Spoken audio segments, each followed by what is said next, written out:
It's day 14 of your old Radio Free Skaro Fluid Links Advent Calendar. This question comes from Groot the Wanderer on Blue Sky.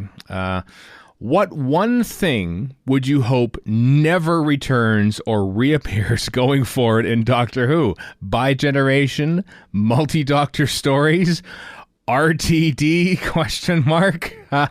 Which do you hope never comes back? Possibly two doctors notwithstanding. I'm a sucker for multi-doctor stories. Same here, yeah. So I want those going nowhere. Wow. Which is a good thing in the parlance of the head of BBC Studios. Doctor Who is going nowhere.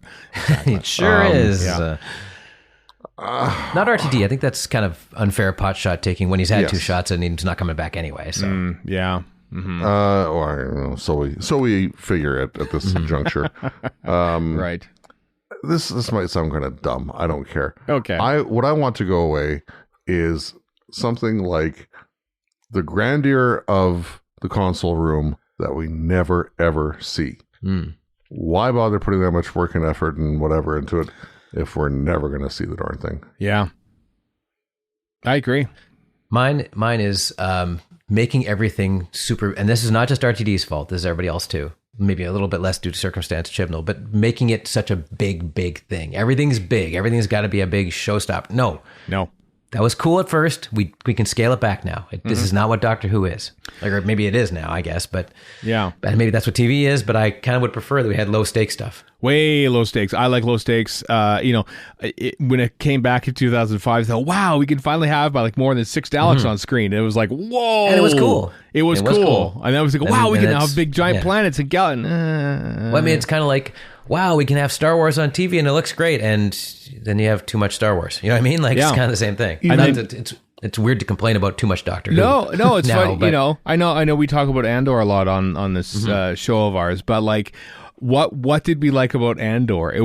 There were hardly any giant space battles. No, there was nothing like that. It was people in rooms talking. Like I said a couple times, probably. You got two guys on a bench talking about the Death Star, something I've known about since I'm 6 years old, and I'm filled with dread. That, my friends, is cinema. That's how you do it.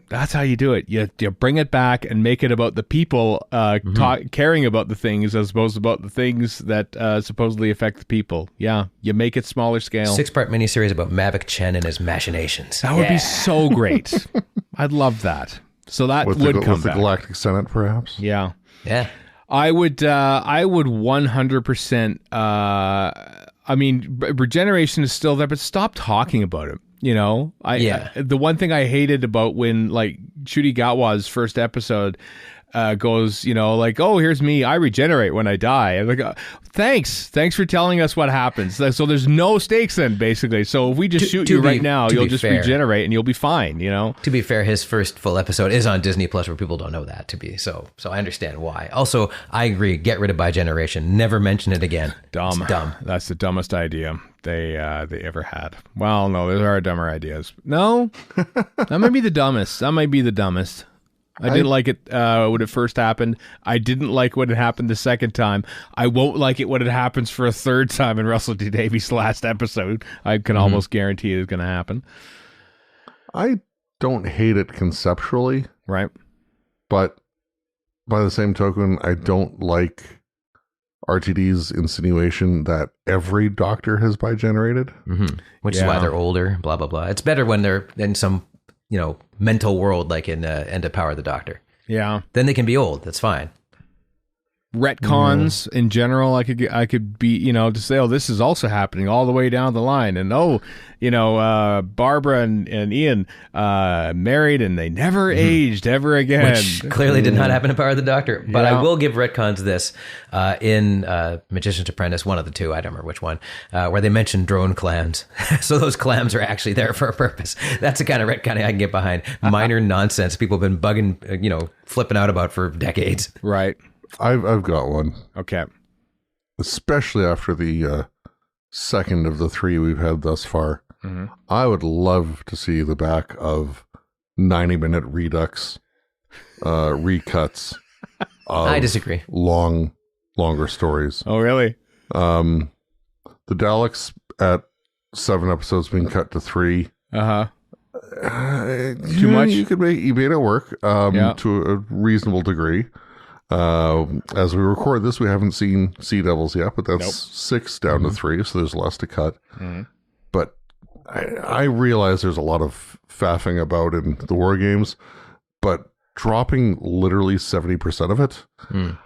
It made less sense in the war games. I don't know, 2/3, whatever the actual math works out to be. That is a lot. That is too much. I mean, it was long as hell to begin with, and great. Don't get me wrong. As long as they're still around, and in black and white, then I'm fine. But them doing different versions. That's the positive to it. Is the originals aren't gone. It's not like you're not Greedo shooting firsting this. Yeah. Oh, that 3 new minutes looked really great though on HD, didn't it? 60 waiting minutes. for that. Yeah. I'm not a big fan of revisionism, and I realize sometimes it has its place. Like, in a perfect world, we wouldn't have John Bennett in yellowface. We wouldn't have Freddie Yeager in blackface. No more yellowface in Doctor Who. That's what I hope never comes back. Stuff like that, or Patrick Troughton not wanting to do it in blackface. Yeah. But revisionism as a rule, no. Fine. It's a way to try to get people who aren't watching Classic Who into Classic Who. Right.